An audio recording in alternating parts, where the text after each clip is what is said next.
what brings you here? Because it's Right. kind of a long way to Yes. come from Australia. Well, actually, it coincided with some other activities that I have in Athens. I just actually arrived a few hours ago, and it's been a very long trip. So I'm here for a business trip with a couple of conferences and a couple of industry engagements, and it's just coincided that this conference is taking place. And I have been invited as a keynote speaker, so I'm delivering a keynote presentation tomorrow on synthetic data in banking.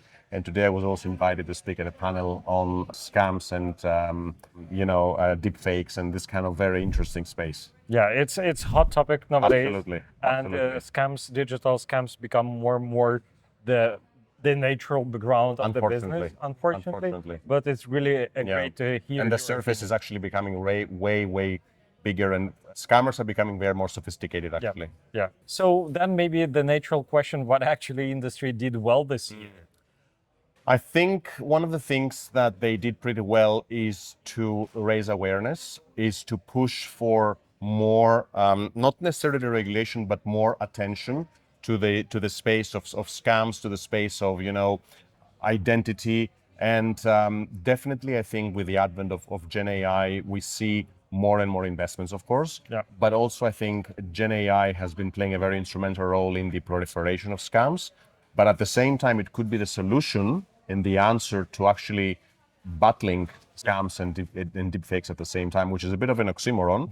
But I think with the power of Gen AI in particular, one of the things that it can do very well is to triangulate different types of data. Yeah. And probably I think this could be a way, especially from a digital identity point of view, to have a proliferation of different types of data sets to be able to create and not verify necessarily identity, but verify reality. Yeah.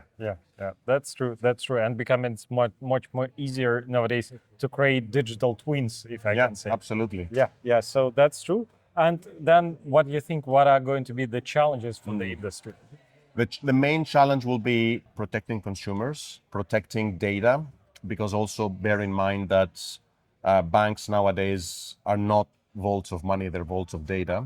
And basically now with all these technologies and quantum computing, you mentioned quantum in the panel, the harvest-now-decrypt later is a big topic. So I think from a cybersecurity point of view, it's really challenging. I think one of the other thing is basically protecting consumers, but it will be very, very difficult for consumers to actually claim lost funds because there will be many guardrails.